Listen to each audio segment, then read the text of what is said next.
Om Shuklam Bharadram Vishnum Shashivarnam Chaturbhujam Prasanna Dhyayet Sarva Vignopashante Yasyatma Bhutasya Guru Prasadat Aham Vimuktoshmi Sharira Bandhat Sarvopadeshtu Purushottamasya Tasyan Gre Padma Pranatosmi Nityam Prahlada Narada Parasara Pundarika Vyasamricha Sukha Saunaka Bhishma Dhalvyan Rukmanga Udhava Vibhishna Palgunadin Punyam Iman Parama Bhagavatam Naman Janmadi Asya Yato Anvayat Idara Satcha Artesh Abhijna Swarat Tene Brahma Hridaya Adi Havaye Mukhyantiyat Uraya Tejo Varimritam Yata Vinimayo Yatra Trisargomrasa Dhamna Svena Sada Nirasta Koham Satyam Param Dhimahi Dharma Prochita Kaitava Atra Paramo Nirmasaranam Satam Vedyam Vastam Atra Vastu Sivadam Tapatrayo Nulanam Srimad Bhagavate Mahamunikrit Kambukim Va Prairishwaraha Sadyo Hridi Avarudyate Atra Kritibihi Shushrushabhi Chakchanat Nihama Kalpataror Galitam Palam Sukha Murdam Amritam Sukha Amritam Tuva Samyuttam Vivada Bhagavatam Rasamalaya Muraho Rasika Vibhavuka Narayanam Namaskrityam Naram Chaiva Narottamam Devim Saraswatim Vyasam Tado Jayamudirayet Vasudeve Bhagavati Bhakti Yoga Priyojitaha Janayati Asu Vairagyam Jnanam Cha Yat Ahaitukam Shrinvatam Swakatha Krishna Punya Shravana Kirtanaha Hridayantasto hi Abhadrani Vidunoti Suhrit Satam Nashta Prayeshu Abhadreshu Nityam Bhagavata Sevaya Bhagavate Uttamas Loke Bhakti Bhavati Naishtaki Vasudeva Para Veda Vasudeva Paramakaha Vasudeva Para Yoga Vasudeva Para Kriyaha Vasudeva Parajnanam Vasudeva Param Tapaha Vasudeva Paro Dharma Vasudeva Paragati Krishnaya Vasudevaya Devaki Nandanaya Cha Nanda Gopa Kumaraya Govindaya Namo Namaha Nama Sankirtanam Yasya Sarva Papa Pranashanam Pranamo Dukkha Samanastam Namami Harim Param Hare Krishna Krishna Krishna Hare Hare Hare Rama Rama Rama Hare Hare Hare Krishna Krishna Krishna Hare Hare Hare Rama Rama Rama Hare Hare Hare Krishna Krishna Krishna Hare Hare Hare Rama Rama Rama Hare Hare Srimad Bhagavatam ki jai.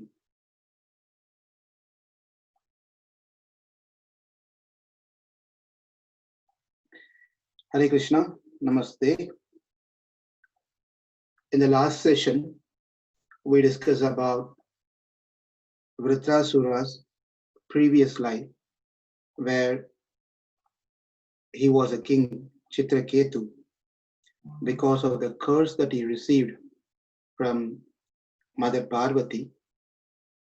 He is born as a demon. Since he had the blessings of the Lord already, that was his last life, and he was able to return back to the spiritual world.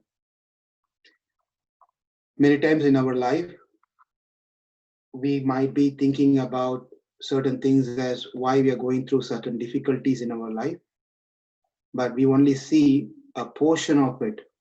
We don't see the bigger picture of it. I've been born in this year. Now it is 2020, and I'll be living for some more time, few more years. Between this, the knowledge that I have is all about this time frame, that's all. But Vritrasura, when he had an issue that he has to fight Indra and he's going to die, he saw the bigger picture.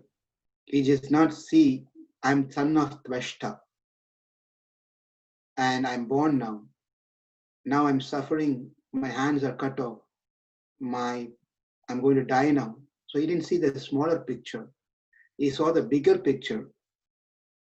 in the eyes of the scriptures and accepted himself to the will of God.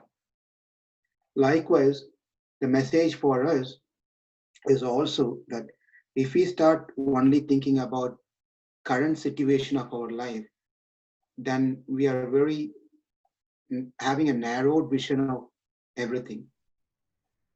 But there is a bigger picture for everything.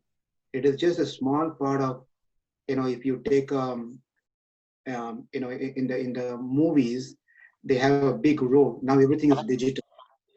Everything is digital. But then previously, before, they used to have this big reels, big reels. They transfer reel from one place to another places if you want to play that movie like that. Now everything is shared over the internet, right?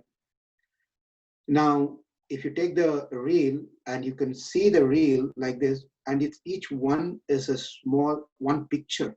It's one photo. Each one is one photo.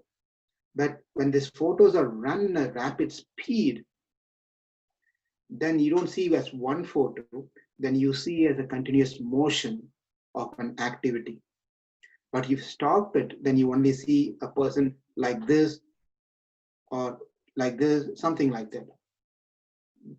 Therefore, what we are seeing is only taking a part of the entire reel and seeing one certain pictures of it. And obviously, we are going to get disturbed when you see a portion of it. For us to be really happy in our life, we have to see a bigger picture. We have to have a bigger picture of life. Life is just not when I am born as so and so in this body. Life is eternal. I've gone through several lifetimes, many parents, many lifetimes. And when we have this understanding, then we won't be disturbed by certain things happening currently in our life. At the same time, we won't be overexcited about things that's happening in our life, the good things happening in our life either, because we know very well this also I went through in my life previously several times, and also these things going to change down the line. So we saw these things from the lifetime of Vritrasura, and also the messages from Angira and message from Narada Muni explaining to Chitraketu. And then Chitraketu was completely a realized person, especially when he came back as Vritrasura. After this story has been narrated, then Sukadeva Goswami goes into the details of explaining the family tree of Aditi and Diti. It is also part of the 6th canto of Srimad Bhagavatam. The last 2 chapters are left for us to complete the canto. Then we'll enter into the 7th canto. In this chapter, where all the details of the children of Aditi is wife of Kashyapa, and their names, their children name, their wives' names, their generation, it's all been detailed, it's been explained detailed in this particular 18th chapter of the 6th canto of Srimad Bhagavatam. In that, we see some names when you read, you could recognize these names. We might not know these names before, we might know these names before, but we might have not known who these personalities are. So, those who are interested can go to this chapter 18 of Canto 6 and read through the names, their wives' names, their children name, and who are these Adityas. Because these children are born to Aditi, they are called Adityas. The children were born to Diti are called Daityas. So we'll get to Daityas later. Now, one of the son of Aditi was Indra. Indra was also the 11th son of Aditi. And he had 3 sons, Jayanta, Rishabha, Medusa. These are 3 sons he had. And this name, Jayanta, is quite familiar for some of you. It's the same Jayanta who appeared in Ramayana as well. In Ramayana, he is the one who took the form of a crow and injured Mother Sita on her chest when they were in Chitrakoot. It's the same Jayanta. So here we are going to see some interesting points where Indra's son was Jayanta, who behaved like a demon, whereas Diti's children, Maruts, who became Devatas. So the point that we are going to see from these sessions are, it doesn't matter where you're born, it matters of how you brought up or what your qualities and characters are. So anyone can develop good qualities irrespective of where they are born. What's happening in the world now is, it is exactly what's happening with they call as, whatever they call racism or whatever it is, however you want to interpret the term racism. But because of some people, we stamp the entire community to be dangerous. It's not so. There are a lot of good people out there in every community, and there are a lot of bad people out there among the good people, right? So we know this very well. So unless and until people are educated in the subject matter, we are going to see this hatred of you're black, I am white, you're yellow, you're male, I'm female. All those different things is going to come unless and until people get educated on the spiritual aspect of how we are all one. We are not, no way we are having anything, we are not different. We are all same entity, living entity. And anyone can be given a proper education and can be cultivated with good qualities and characters. And they can outstand anyone else. So Aditya also had another son, the Supreme Lord. He himself appeared to Aditi. Urukrama, that is Vamanadev, Trivikrama, Urukrama, or Vamana. All those different names are there. And we will see Vamana avatar when we get to the 8th canto of Srimad Bhagavatam. In the Vamana avatar, we'll also learn about Bali Maharaj over there. After explaining the children of Aditi, there are a lot of details and a lot of names here. I'm not going through all the names. But then after explaining the sons of Aditi, then Sukadeva Goswami explains about the children of Diti. Diti is actually in that line where we are going to see in this coming up canto a great devotee by name Prahlad. So he appeared in this particular parampara, in this lineage. Diti was the mother. But for Diti and Aditi, Kashyapa was the husband, their husband. Bali Maharaj also appeared in the same line. Because they are children of Diti, they are called Daityas. The first two sons that she had were Hiranyakashipu and Hiranyaksha. Very, very powerful sons, very powerful sons. They can control anything and everything. They kept pretty much everything under their control. Everyone worshipped them as God. Hiranyakashipu, wife of Kayadu, and Kayadu was a daughter of Danu descendant called Jamba. She was daughter of Jamba. And Hiranyakashipu had 4 sons, Simhlada, Anuhlada, Klada, and Prahlada. He also had a daughter. And then through that daughter, a son was born whose name was Rahu. You all know this name very well from the planets, one of the planet, Rahu, Ketu and so forth, Rahu. So Rahu comes under the Prabhuji, what is the girl's name? Simhika. Simhika, the girl's name? Simhika. Yes. Oh yeah, Simhika with the Hanuman Simhika. Different one. Oh. Good catch though. Now, Rahu is the same Rahu who drank the nectar by cheating the Devatas, who sat among them and took some of those Amrita. It's the same Rahu. And Prahlada, yes, Vamana, Upendra, they're all same.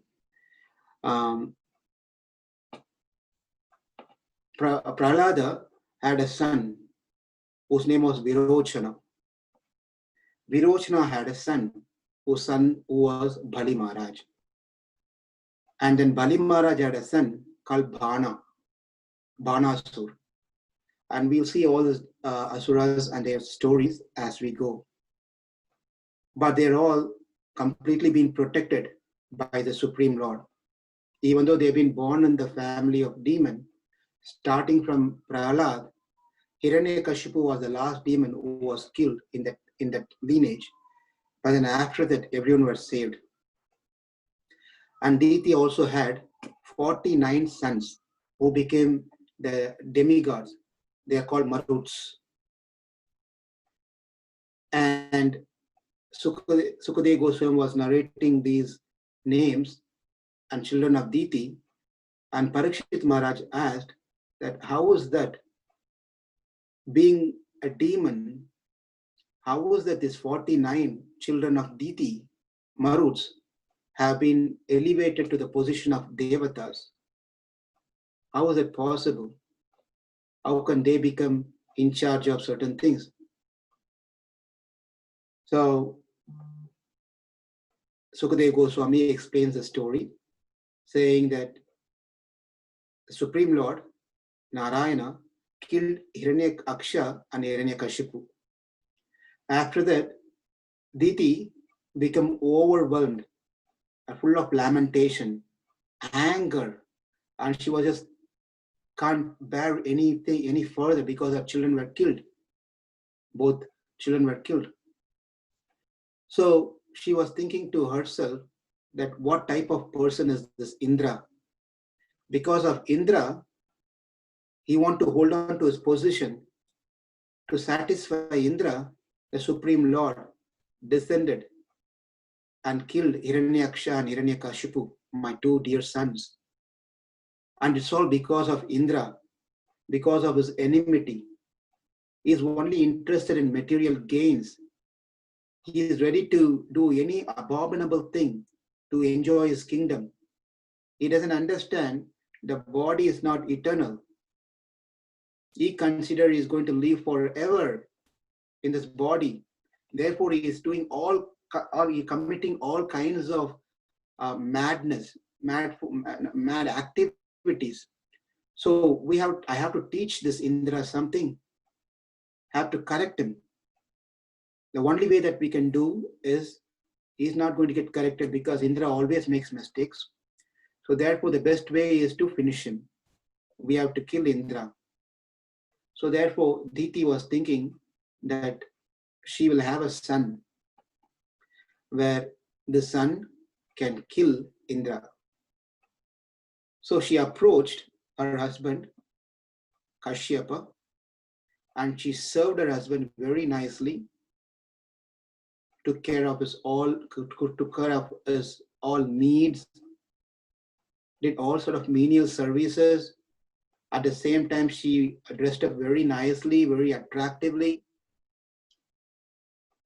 So Kashyapa also got attracted to Diti and also was very pleased with her behavior. And he told his wife, Diti, that I'm very happy to see your service. And then, whatever the conversation will happen between husband and wife, that happened between Kashyapa and Diti. Kashyapa appreciated and was completely captivated by the appearance of his wife, Diti. He got attracted to her very much. And Kashyapa, out of this, he promised, he told, ask whatever you want, I'll give you. I'll give you a boon. Whatever you want, you can ask. I'll fulfill your desire. And Diti was just waiting for this opportunity. And then she asked a question. She asked a boon from her husband. And that shook Kashyapa. So that's all, it's always, we know that we make these promises out of excitement. Before we make a promise, we got to be very careful if we can execute these promises. Otherwise, we'll be into problem. So there was a couple who lived for quite a few years, married life, having their anniversary day was tomorrow, and the husband went and asked his wife, for our anniversary tomorrow, a 10th anniversary or whatever the anniversary, what would you like to do? And the wife, what is it? Prabhuji, what the Prahlad story, it ended or? Prahlad story has not started yet. We will start very soon, okay? Oh. But we have other small stories to cover before we can start Prahlad story, okay? Okay. Okay, thank you for your patience. Now, the husband asked the wife, tomorrow is our anniversary day. What would you like to do? And the wife said, and I like to go to a place where I have not been for a long time, where I've never been at all. And then our husband said, well, that's easy, no problem. They went to sleep. And the next day morning, wife got ready, husband got ready. They were ready to roll on. And then husband asked his wife, are you ready? And she said, yes. And the husband took her to the kitchen. And the wife was surprised. And the husband, that's a message. So I don't need to explain what it means.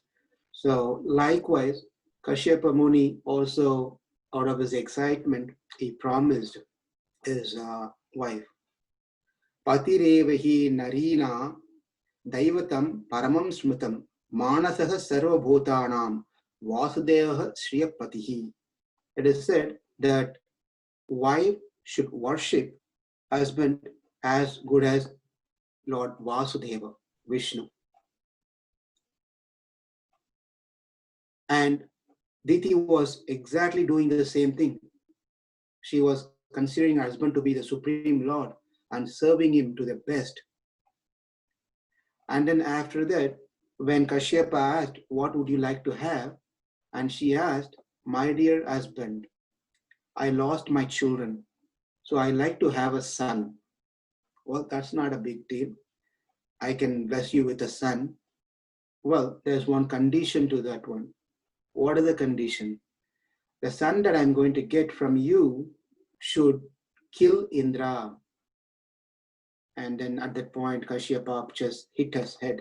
What a big mistake I did. I gave a word to her because of me being in illusion, being attracted like any other common person. Even I fell into this program, Maya program. So I promised her, what am I going to do? How can someone kill Indra? Not that no one can kill Indra, but how can I myself arrange someone to kill Indra, who is also my son from my other wife? So he was just thinking that my wife, Diti, had made use of this opportunity. Her wicked nature has been exhibited. But I do not condemn her. It's not her mistake. It's her nature to be like that. As a mother, she showed her behavior. But as being a wise man, I should have been very careful. I should have been careful. I shouldn't have promised to give anything and everything. So he was thinking like that. Now that I given the promise, I cannot take back the promise. I certainly have to give her a son who can kill Indra. But at the same time, he thought for a minute and he came up with a solution. He came with a solution. The solution is that he told his wife, well, I given you the word. Prabhuji, So what is a solution mean? he had an idea. Oh, He had an idea so that she will get a son, but at the same time, the son, though he can kill Indra, it will not happen. We'll see that one. Just hold on and you can see how this happens. It's an idea, what idea he comes up with. So here, Kashyapa told her, okay, I'll give you a son, but for you to get this son who can be capable of killing Indra, 1 year, you have to follow a strict austerity, very strict austerity. And if you can follow those things, and you will get a son, and that son can kill Indra. Okay, that's how the solution means. Solution means an idea he came up. And Diti said, my dear husband, I will do anything as long as I can get a son who can kill Indra. Could you please tell me what are the instructions? What are the things I need to follow for 1 year? Okay, it's a 1 year program. What are the things I need to follow to get a nice son? 1 year program. And Kashyapa pretty much goes close to 24, 26 list of items in the Bhagavatam. And these items, not that one has to follow only to have a son who can kill Indra, but anyone who's aspiring for children, anyone who's pregnant, anyone in a family life can certainly follow these things. Kashyapa Muni's instruction. Very nice instruction. So please do not think this instruction is only for Diti because she wanted to kill Indra. Therefore, she has to follow, not for me. Everyone can follow these instructions. Very, very nice instruction. Because coming from Kashyapa. He says, do not be violent or cause harm to anyone. Do not curse anyone. Prabhuji, what does violent mean, Prabhuji? Violent means being very angry and fighting with others by words, by action, and so forth. That is violent. Oh. Do you behave violent with your parents sometimes? No. Okay. All right. Yeah. Okay. Now, second point. Do not curse anyone. Number 3, do not speak lies. Number 4, do not cut your nails and hair. Okay. Don't ask me too much details. Follow whatever you can. Next is, do not touch impure things like skulls, bones, things like that. Number 6, never get angry, because during the pregnancy time, usually people might get frustrated, depressions and mind swings and all those different things happen. One might get angry. So one should be more patient. Never get angry.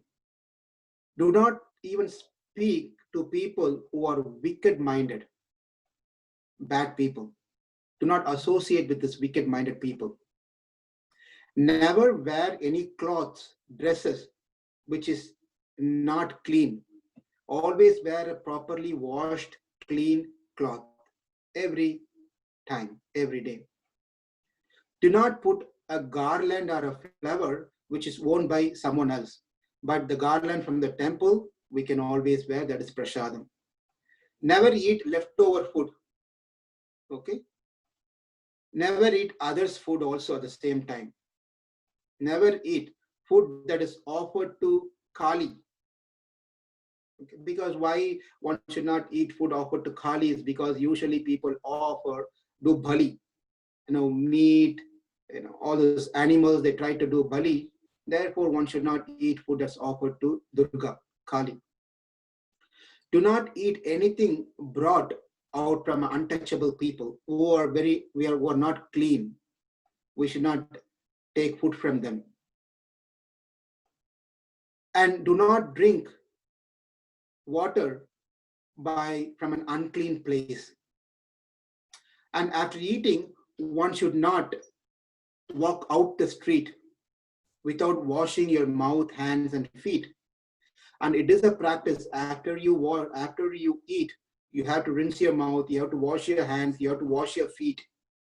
Likewise, before eating also one should do it. Right? People have this idea that why should I wash my hand? Because I ate in spoon.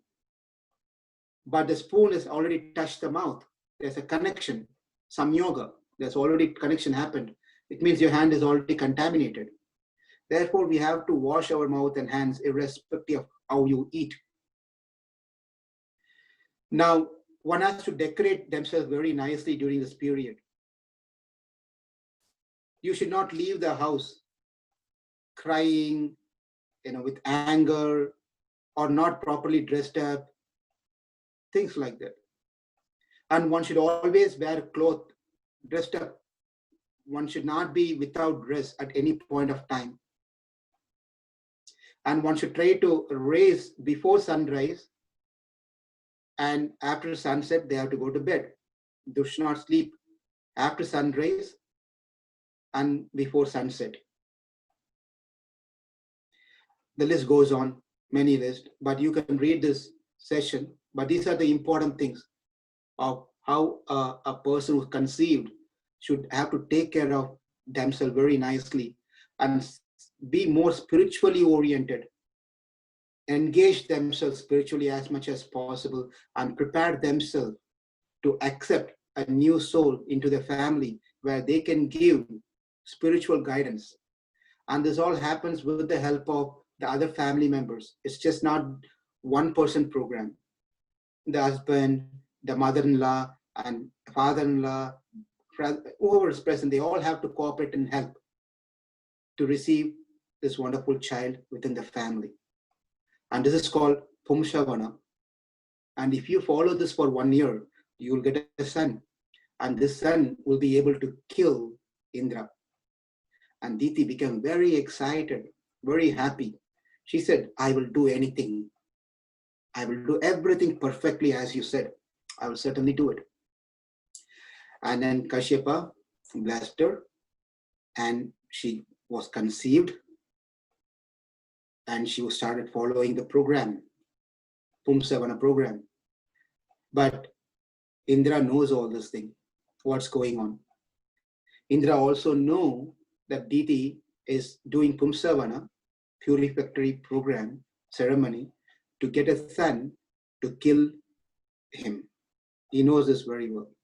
So he planned out a different approach this time. Prabhuji? Yes. But what the sun will not kill Indra? You got to wait for the suspense. Okay. Okay. Now Indra came down to the ashrama where Diti was there, and then started serving his aunt. He himself stayed there and started serving his aunt so that she can perform whatever she needs to perform. Externally, he dressed up. Externally, he appeared to show his love and affection and care, service attitude to Diti.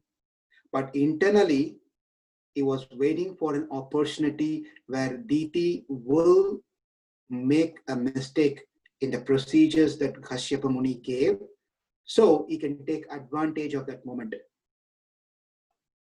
So Indra served his aunt by going and bringing flowers for the puja, fruits, roots, collecting wood, kusha grass, leaves, all those are different things.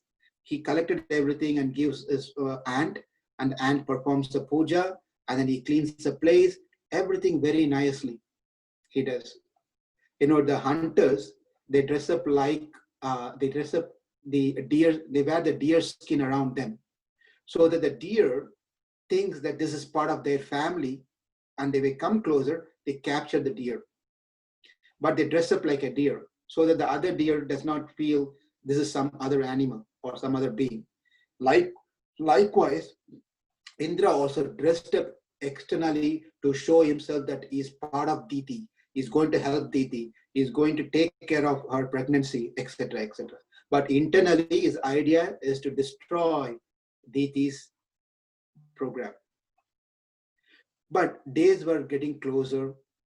Days were passing. Diti was pakka, perfectly following each and every details, the instruction given by her husband Kashyapa. And Indra was worried as days were getting closer. Indra was just worried. Oh my God, she's pakka. She's not making any mistakes. What's going to happen to me if the child is born? This child is for sure going to kill me. So he was in deep anxiety. Diti was, because of her sincere austerity, she was becoming weaker and weaker and weaker, thinner. So one fine day, unfortunately, she forgot to wash her mouth, hands, and feet after eating prasad and went to sleep in that evening. We must be thinking, that's what I do every day. What's the big deal about it? But the Dharma Shastra says very clearly, that we accumulate sin. If you don't wash your hand, you don't rinse your mouth. These are all the procedures has been given. What one has to do before eating, after eating, what one should not do, all those things. These are simple things. So for one, you all know the story of Harichandra also, right? He made a similar mistake to wash his feet after going to the rest room. Because of that, he got into a big problem. Think about us, think about general people, how many times people wantedly doesn't wash their feet, wash their hand, nothing they do. Sometimes people don't even take bath. What to speak about washing the feet after going to restroom? People doesn't even take bath. Sometimes they take once in a week, alternate days, etc. These are all not very good practice. That's all a sin. Now, Diti, because of she being very fatigued, that one day she forgot to wash herself, her hands and feet and mouth. She went to sleep. Indra was waiting for this opportunity. He immediately, because Indra has the power, he can become big, he can become smaller, he can extend himself, he can fly, he can do whatever he wants to do. So he had the power where he can get into the womb of Diti. He entered into the womb of Diti with his thunderbolt.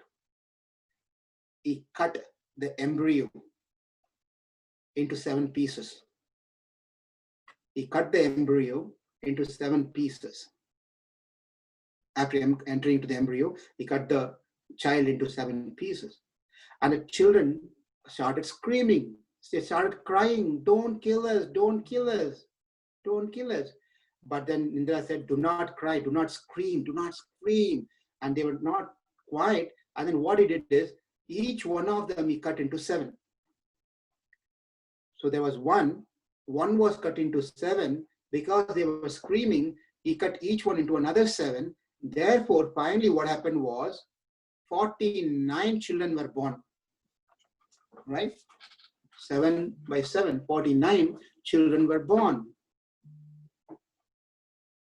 And these children were speaking to Indra, said, we are your brothers. How can you be so, you have to show your mercy upon us. You can't kill us like this. And we are of your favor. We will help you in whatever way you want, but do not kill us.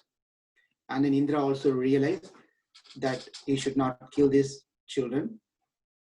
And then they all came out. And Diti also got up from her sleep, and she was quite surprised to see 49 plus 1, 49 children, and Indra was also present there. She asked for only one son. Now there were 49 children. And she became very happy to see all the children and also happy to see Indra. And then but she was surprised to see, how did I get 49 children? I only prayed for one son. How did I get the 49 children? And Indra explained the situation, explaining, admitted his mistake, that he committed a mistake out of his attachment towards his life. He committed this mistake. And Diti also forgave Indra. And the story ended very nicely. They became friendly. And then Indra also accepted these 49 to the heavenly planet and made them as Devatas, Maruts. And after this, Parishit Maharaj asked, could you please explain to me more details about this Pumsavana ritual? And Sukadeva Goswami goes on explaining this in detail on the 19th chapter of Srimad Bhagavatam, which is for you all to read if you like to decide so, to know about what this Pumsavana is. You can read. With that, we completed Canto 6 by the grace of the Lord. And now we are going to enter into Canto 7. Canto 7, the first chapter, is very, very philosophical and very interesting one. Prabhuji, what this story is about? What this story is about? Bhakti Prahlad. You got it. You're right. Canto 7 is Bhakta Prahlad, fully about Bhakta Prahlad. Okay? Okay.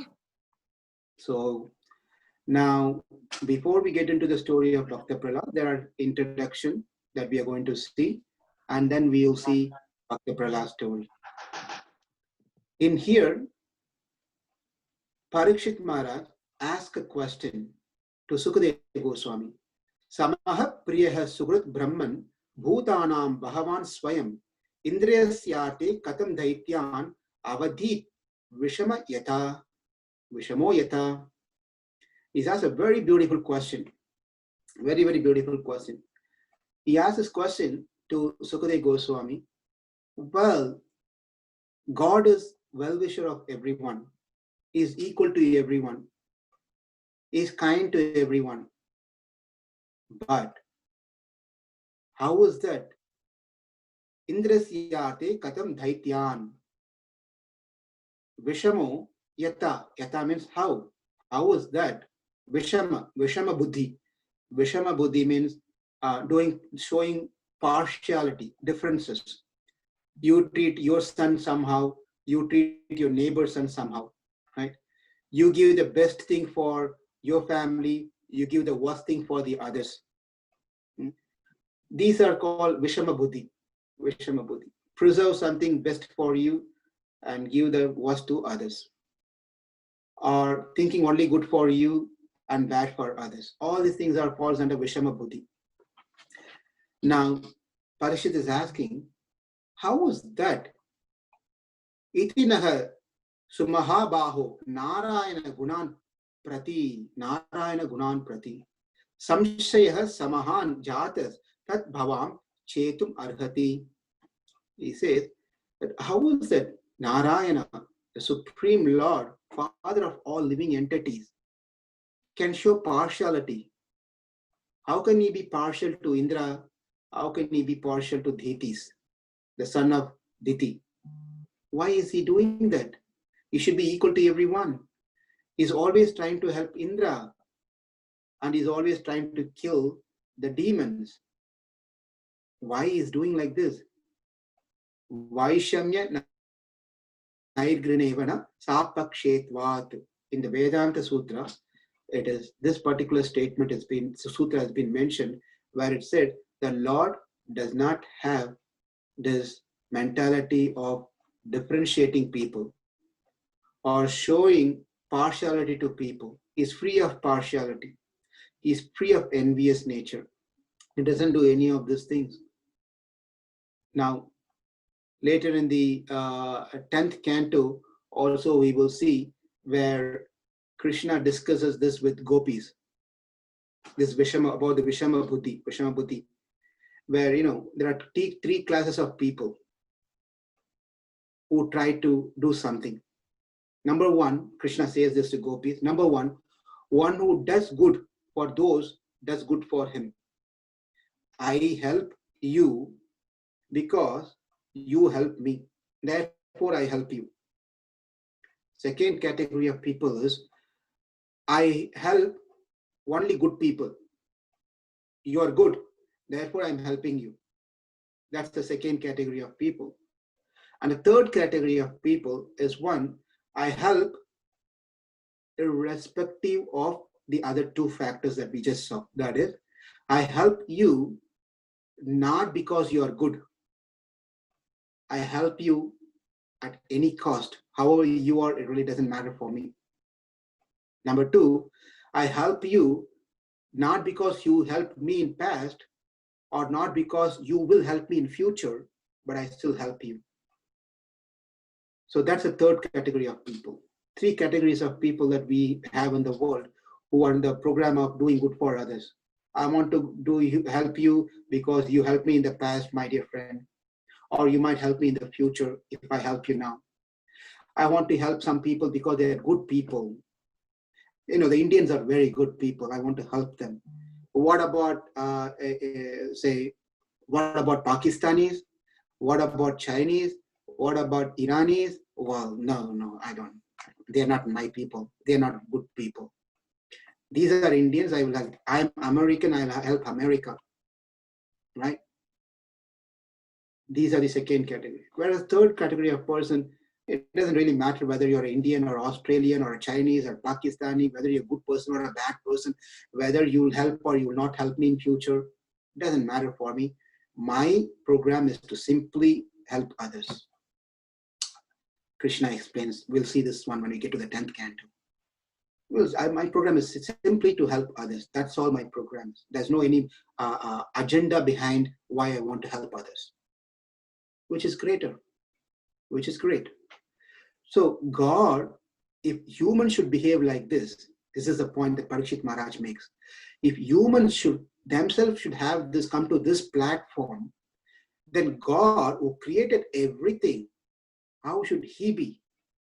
But that doesn't seem to be the case over here. It's quite surprising for me to see how God is partial to his devotees and different to the demons who are not devotees. Why so? And Sukadev Goswami become very, very happy, very excited about the question that Parikshit Maharaj asked. Parikshit Maharaj is not doubting. He knows very well, he's a great devotee.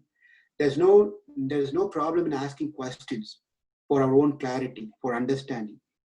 Likewise, Parikshit was also not doubting God, but he wants a clarity to understand what that he doesn't know about God, right? We have to, that's a detail where we are recently seeing in our daily recitation of Bhagavad Gita, Jnana Vijnana Triptatma. Jnana Vijnana Triptatma. In this, the point has been made here is one should have knowledge about God. One should have proper knowledge about God, a realized knowledge about God. Right? So Parikshit Maharaj has this knowledge, but you want to get more realization about the details of the activities of God. Therefore, he is asking this question on behalf of us because we are so busy, we don't even have time to ask questions. So therefore, Parikshit Maharaj is asking this question. And now, Sukadev Goswami, in response, he says, beautiful questions, very wonderful question that every single person should know. Because people have this doubt, God is partial. God is partial to his devotees. And he is very rude to others.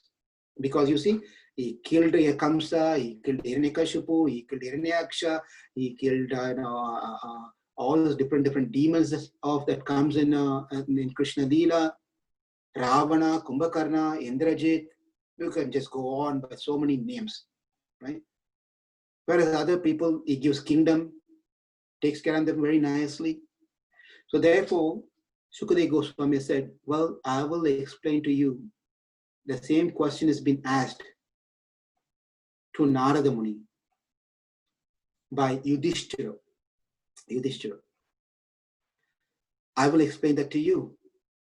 Nirguna apihi ajo avyakto bhagavan prakritihi paraha swamaya maya gunam avishya bhadya katham gataha. Vishnu is always transcendental. The Lord is always transcendental. Before he gets into details of explaining what's the conversation happened between Yudhishthira Maharaj and Narada, so here is a detail he gives. God is nirguna. Nirguna. Is not born. Ajo. Nirguna. Guna means the qualities. Nirguna means one who is without qualities. What it means is one who doesn't have material qualities. All his qualities are spiritual. He's full of qualities, in other words, wonderful qualities. He doesn't have a guna. He's not influenced by the three modes, like how we are influenced by the three modes, sattva guna, rajo guna, and tamo guna. God is transcendental. He is beyond all this guna. Therefore, he is nirguna. Ajo. Ajo means we are all born. Ajaha means one who is not born. Is unborn. Is unborn. Avyakta.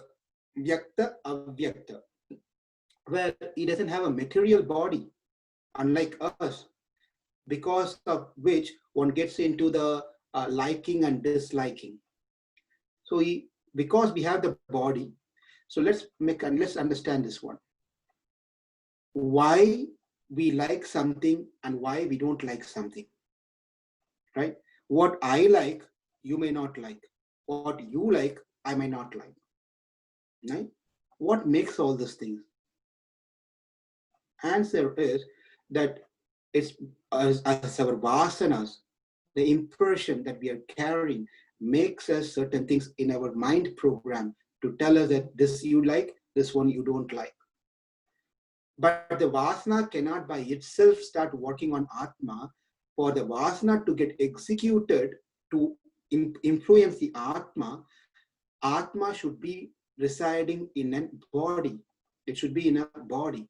Unless and until there's a body, this body, material body, unless Atma is situated in the body, the vasanas, which carried by the karma, cannot do any cannot influence the Atma.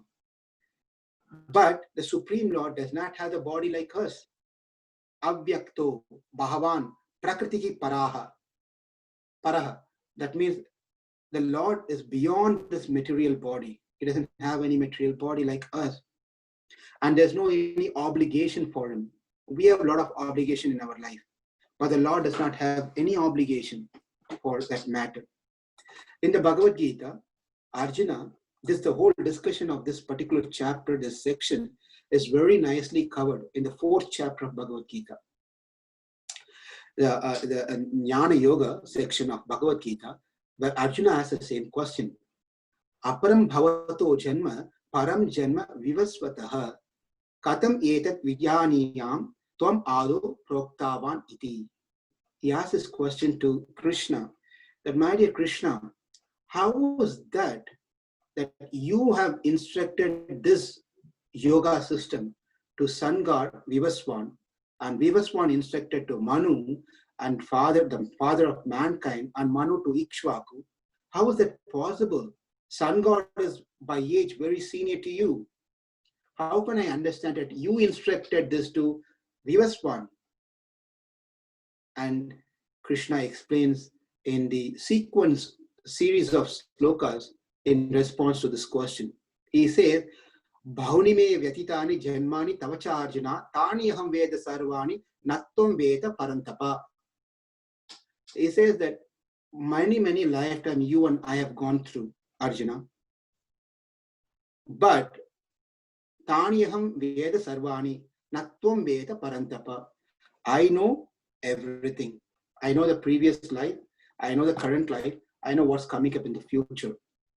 What about you, Parantapa? What about you? You don't remember.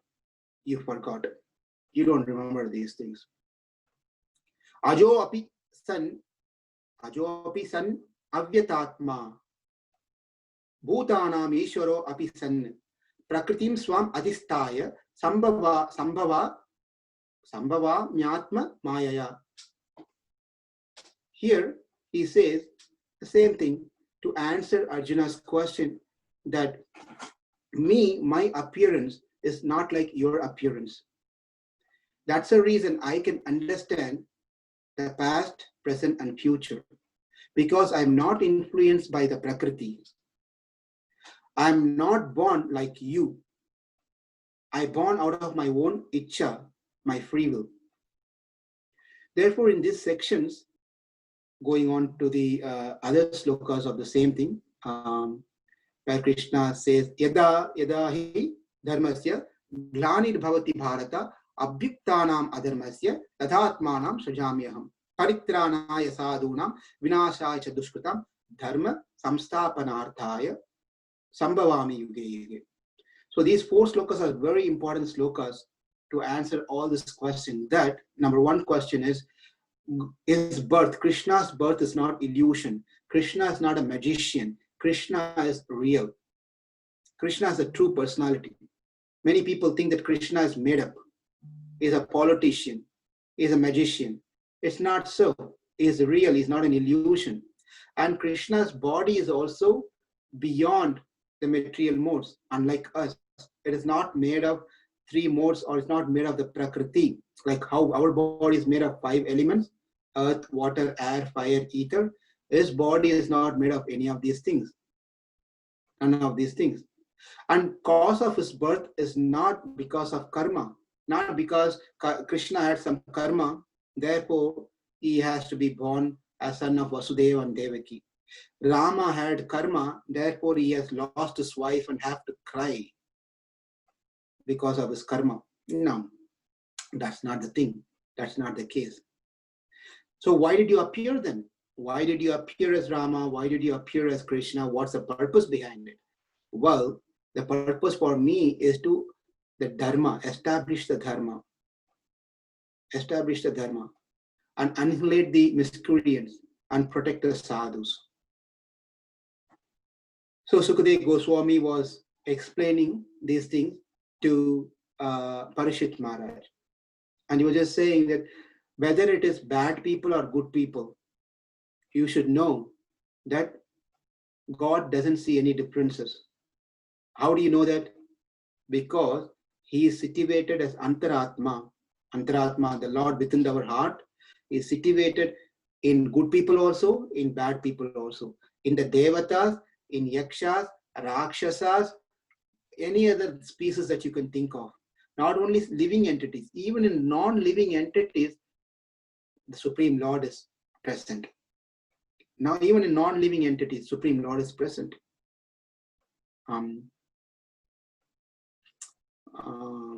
In the one of the incident that happened in Vishnu Sahasranama, there was one great sage in Kerala, and he was just had a habit of reciting Vishnu Sahasranama every day. As a Brahmana, he was reciting Vishnu Sahasranama. In that, his pronunciation was not right in one section. In that one sloka, it says, Amara Prabhu. Amara Prabhu, the Lord, the Supreme Lord, is Lord of Amara. Amara are the Devatas. Amara means Devatas. Amara Prabhu, the Lord of Amara, the Devatas. But this person was reciting, he said, instead of telling Amara Prabhu, Mara Prabhu, Mara Prabhu, Mara Prabhu, Mara Prabhu, Mara Prabhu. That's how he was reciting every single day. And there was a scholarly person. He couldn't tolerate, if you really know the language, if you know the Sanskrit, when people are reciting slokas, you just cannot really bear it. You just have to close your ears. It's very difficult because Prabhuji, but what is the devotee told? What the devotee told? Instead of Amara Prabhu, he was saying Mara Prabhu. Mara. Okay. Now what is Mara Prabhu mean? What I have to say. Now what happened was that Brahmana, Panditji said, what are you doing this? This is not the right way to say. It is Amara Prabhu, it is not Mara Prabhu. And then this humble person, he asked for forgiveness, and then he corrected that moment. But next day morning, again he went to Mara Prabhu, like that. And the Brahmana became very angry, very upset. And he told him, better you don't chant any of these things. It's not good, you are committing offenses. And then that night, Vishnu appeared in the dream of that Panditji, whose pronunciation was very good, appeared on his dream, and he said, what do you think of yourself? Do you think I can only be lord of Indras and party, not for Mara? Mara means tree, non-moving things, right? Do you think I cannot be the lord of trees, stones, and all the different things? I'm only lord for Indra? Don't correct him. Whatever he's saying is correct. I am lord of Amara, I am lord of Mara also. So that Panditji became very, very upright, and he went and asked for forgiveness. Like that, Antaratma, the Supreme Lord, is present everywhere. He doesn't see any differences, where I should be, where I should not be. He is present, like the fire is present in wood. Sky is present in the water pot, right? If you have a water bottle,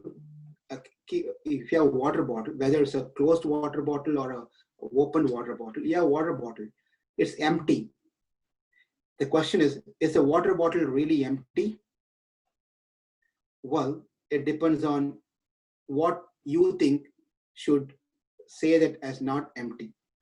For us, water bottle means when it contains water, then it is not empty, it is full. But if you ask a philosophical person, logician, they will say it's not empty. Why it's not empty? The sky is present. The ether is present in the water bottle, whether it's closed or open, isn't it? There's always a space, ether in it. So water bottle is never empty. The wood, the dry wood, or any wood for that matter, the fire is present within it. We don't see it. Sky is present in the water bottle. We don't see it. Milk is present in cow. We don't see the milk in the cow, just like seeing the cow. Butter is present in the milk, but when we go and buy a gallon of milk, do we see butter? No, we see milk. So like that, there are many things are present in things, but we don't see it. Likewise, Antaratma, the Paramatma is present within all of us, but we don't see. We don't see it. Why we don't see it? It's a simple thing. We cannot see the yogurt in the milk. We cannot see the butter in the milk. Why? Because the milk has to be processed. When the milk is processed, then the final result of getting the butter, which is tangible, we can see it, perceive it. Unless and until you process the milk, you cannot get the butter. You cannot get the ghee out of it, clarified butter. So you got to go through the process. Likewise, if we haven't gone through the process of bhakti, we cannot see Paramatma. We have to churn our heart. We have to churn our heart in the process of bhakti. When we churn by chanting, when we churn by devotional services, the Lord reveals himself to us. Therefore, the point here is God does not differentiate anyone, discriminate anyone. He is present in anything and everything. He is present everywhere. Therefore, Yudhishthira Maharaj asked this question during the Rajasuya Yajna to Narada Muni. And Narada Muni responded to him these wonderful, wonderful points. And Yudhishthira Maharaj asked this question also, how was that? Like Shishupala, who was a demon, Yudhishthira Maharaj said, I saw right my eyes, I saw that after Krishna killed Shishupala, Shishupala entered into Krishna. He attained mukti, moksha, liberation, salvation. Such a demonic person, Shishupal, how did he get mukti? How did he get liberated? What special thing is done? In fact, he was just cursing and blaspheming the Lord all the times since he was born. He should have gone to hell. Rather, he got moksha. Tandavakra was another demon, did the same activity, but he also attained moksha. How is it possible? And Narada Muni says in this chapter very nicely, Nindana, Stava, Satkara. He said, whether a person blasphemes, whether a person praises, whether a person honors, whether a person dishonors the Supreme Lord, doesn't really matter. As long as they are constantly thinking of the Lord in some way or the other, that matters. That really matters. And that itself qualifies them to attain moksha. Many people we see, they think of themselves very proud. They like to be praised. They like to be respected. They think they can do anything and everything. They're very arrogant because of their bodily condition, because of the ignorance that they have. With all these different things, if they still continue thinking themselves to be greater, and they think the Supreme Lord to be the enemy, if they continue to think in that way constantly, that God is enemy, please do not conclude yourself what I'm saying. Please hold on to it. Hold on to your thoughts. Even that person will be liberated.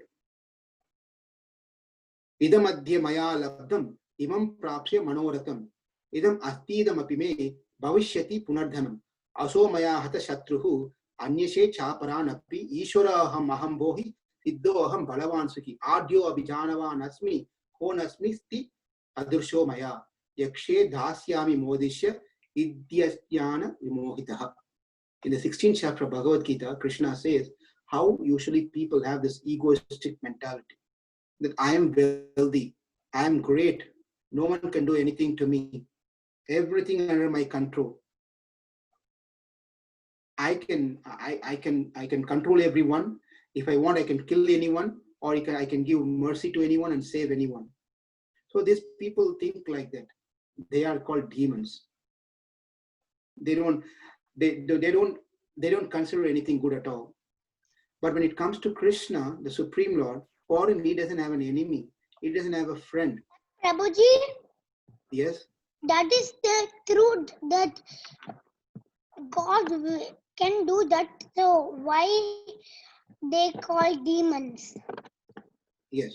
We'll talk about it. 1 second. Almost we are done, and I'll open up for question and answer, and then we can address your question, okay?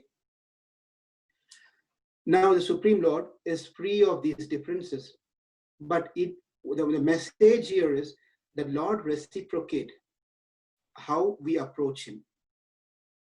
If we want to behave, we want to have a relationship with God as a devotee, he reciprocates accordingly. If we want to reciprocate as enemy, he will reciprocate accordingly. And Narada Muni gives an example. Like gopis had a desire to enjoy with Krishna. And therefore Krishna allowed gopis to enjoy with him. Kamsa had a fear. Shishupal had an envy. The Yadus had a family relationship with Krishna. The Pandavas had an affectionate relationship with Krishna.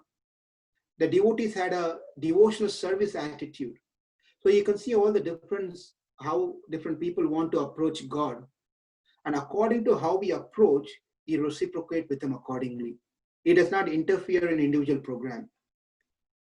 And that's what has happened. In that way, the Lord is equal to all. It's for us, in our standard, if we want to treat everyone equally, that means everyone have to come according to my program. Then I can treat everyone equally. That's how people generally work, right? As long as you come into my policies, my programs, you all will be treated equally. If not, you're my enemy, you are my friend who follows this one. But it's a different program when it comes to Krishna. Krishna reciprocate others. This is what you like to do. Well, I can be so for you. If you want me to be your enemy, I'll be your enemy. If you want me to be your lover, I can be your lover. If you want me to be your son, I can be your son. If you want me to be your husband, I can be your husband. He goes on. He can reciprocate accordingly. Therefore, Narada Muni explains this to Yudhishthira Maharaj. From this, we can understand this chapter is quite an important chapter, the first chapter of the 7th canto, where God is equal to everyone. It doesn't have any partiality. It doesn't differentiate people, discriminate people. And the next class, next session, we will start enjoying the story of Bhakta Prahlad. That will be next Saturday. We'll open up for any questions or discussion at this point. Thank you.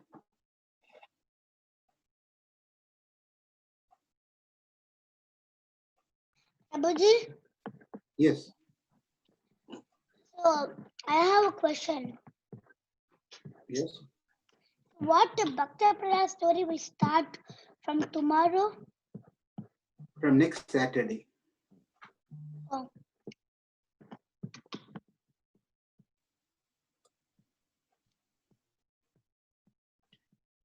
Any other questions, discussions?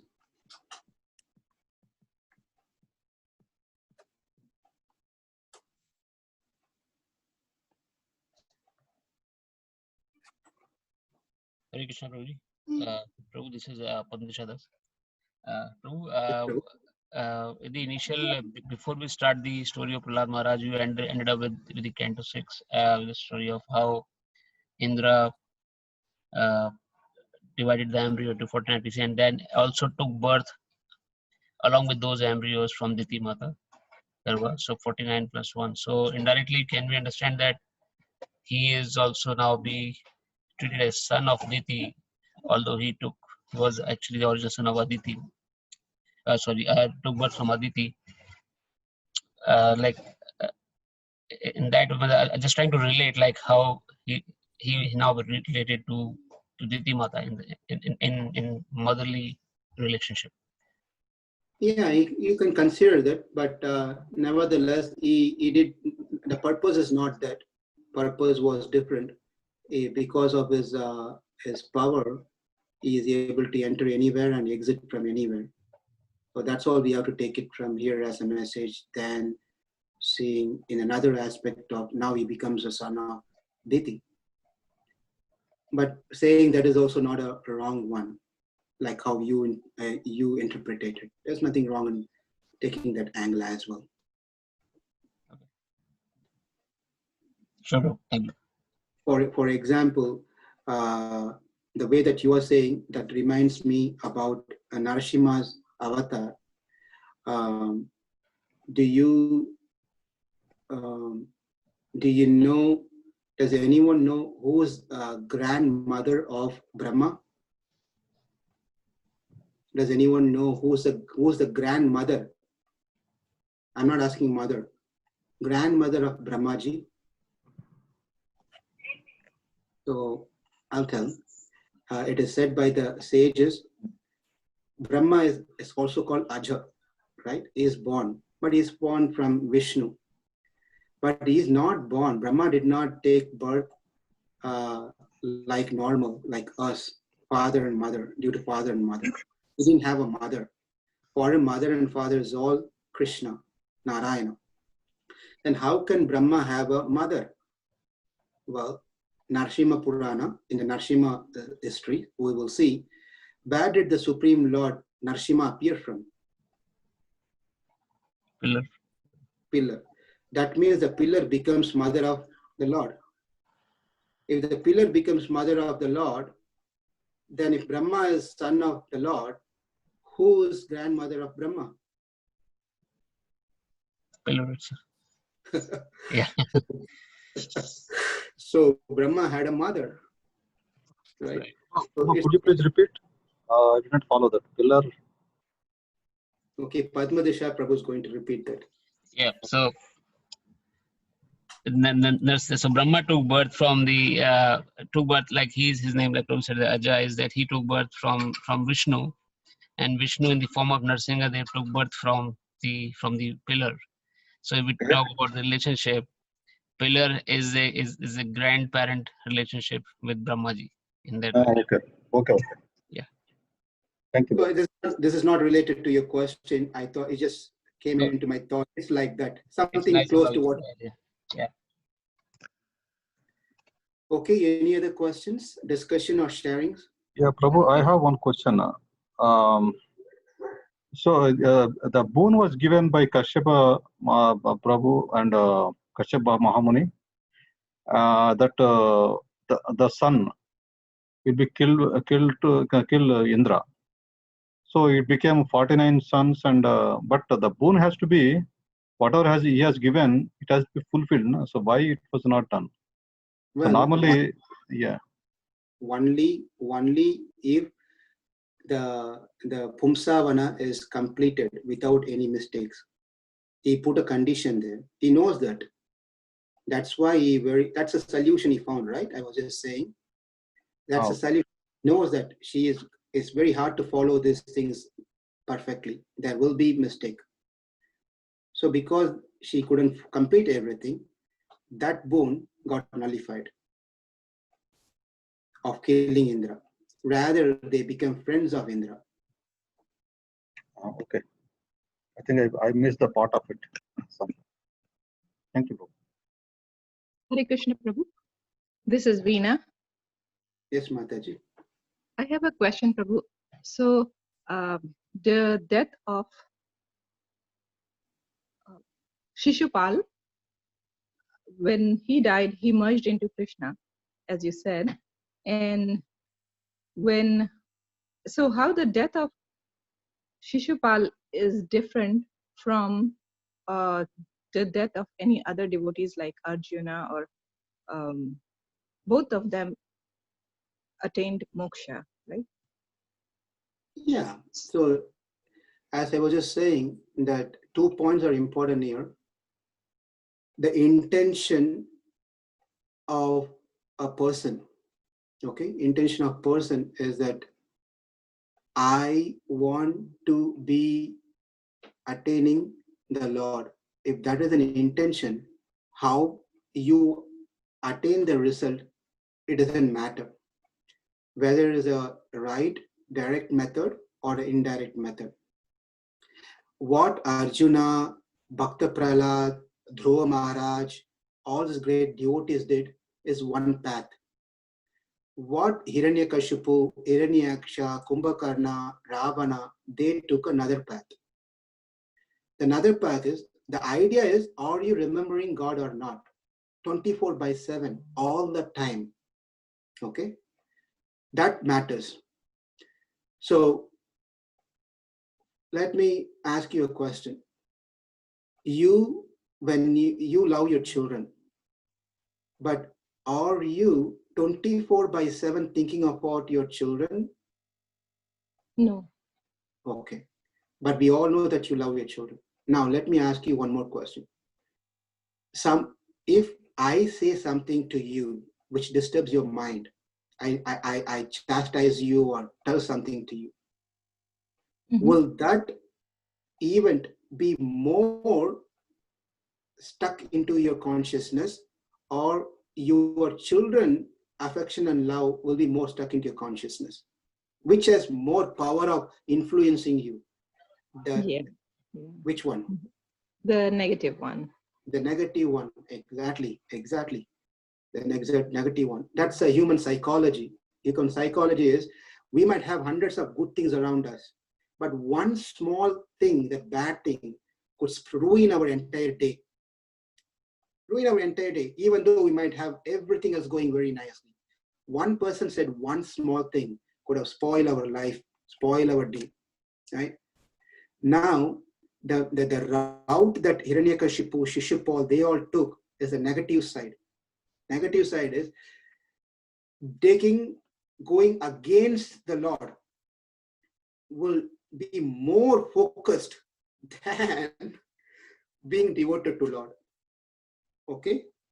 And this is not to promote that let's all get into that Shishupal's program. That's not what it is. That's not what I'm trying to say here. Narada Muni himself say this one. When you have enmity towards someone, that enmity has more power of influencing you than the friendship.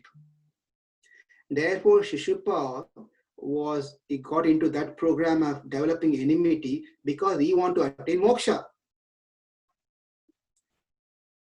So best way to do is take this route so he can easily attain moksha. Okay. And likewise, the other groups, or devotees group, they also attain the supreme abode, but they took another way. They want to be a lover, they want to be a servant, they want to be a friend. They took another path, and they also attained. So it's according to individual person, the Lord does not stop them. He gives freedom to them in whichever relationship one wants to reciprocate with them. So he agrees and does it. That's how Shishupal and others differs, but everyone gets a moksha ultimately. And also another important point is that anyone who is killed by the hands of the Supreme Lord, they will all attain moksha also, because he directly, personally finishes them. What else you want? They are also blessed by the Lord. So therefore, the important message that we should know is whether the Lord gives a flower or whether the Lord sends a chakra to us, it's all blessings for a person who understood God, who knows God. That we will learn from the other story of Gajendra Moksha. Gajendra is saved, whereas the crocodile, he cut the head, the same Lord. But when we get there, we'll see the difference. Both got the benefit, ultimately. Did I answer your question a little bit? Yes, it did. But I have another point. Like, is it the Shishupal just merged into Krishna, whereas and he like his cycle was over. I mean, this is my understanding that once somebody merges into Krishna, his cycle of not cycle actually, but he doesn't get us to serve the Lord. Whereas the devotees who are taking the devotional route or other routes, they get to be in Goloka Vrindavan and serve there, serve the Supreme Lord. Is that also? Is that? I mean, is this a message also conveyed here?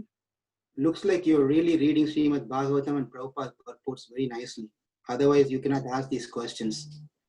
So yes, the answer is true. There are different types of mokshas are there. And one of the mokshas where you merge into the Lord. And then in that state, you don't get much of aspect of services. And there are always chances where you might fall down and perfect yourself and go back to do a direct service to the Lord. Yes, the answer is yes.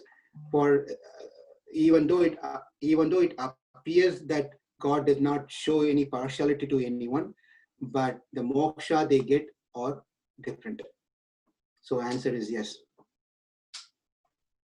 Thank you, Prabhu. But the point here is he's not leaving anyone alone. He's helping everyone. Yes. Yeah. And especially if you have two children, and you cannot treat both the children the same way, because they are two different people. Even though born from you, completely different character, completely different food habits, likings, dislikings, everything is different. According to each child, you treat them and provide them what they really will bring them to the progress in their life. But do the best for them. And that's exactly what Krishna does by providing the right things for the right people, by providing right mokshas and opportunities and giving them right things. Yeah. Thank you, Prabhu. Okay, it's Tolo. It's going to be 12:10. We will stop here. Is Ashok Prabhu still on the line? If not, Prabhu, there is one question from Greg G in the chat. Oh, the question. Okay, one second. Let me check. Last week, you mentioned certain food restrictions during the 4 months. For example, we should restrain from eating palak, leafy food, during the first month. Can we find an explanation of this in Srimad Bhagavatam, or is there a different sources? Please elaborate. Thank you. It is not in Srimad Bhagavatam, but I'll try to find a link from other places and I can share that with the group, which can give more details about Chaturmasya and their fastings and benefits and details of it. But when you go through these things, do not be taken back or scared, because there could be more details. Someone asked me last time, should we also, for greeny leaves, should we also include coriander and curry leaves? It's just level of how deep, how much you want to follow or get into these things. Okay, on that level, it varies, but the basic things, certain things you can follow. So I'll try to get you the material or the link or information sometime this week.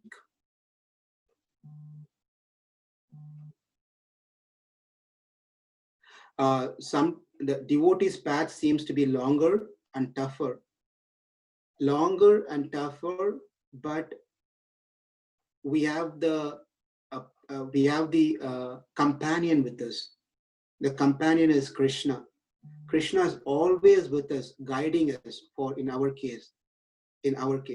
Whereas in the case of others, he is not guiding them.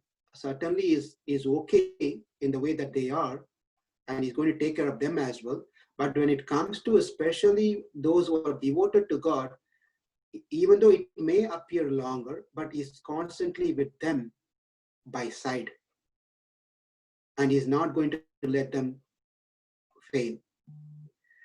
And for the devotees also being longer is an opportunity for them to serve more as the Lord wants.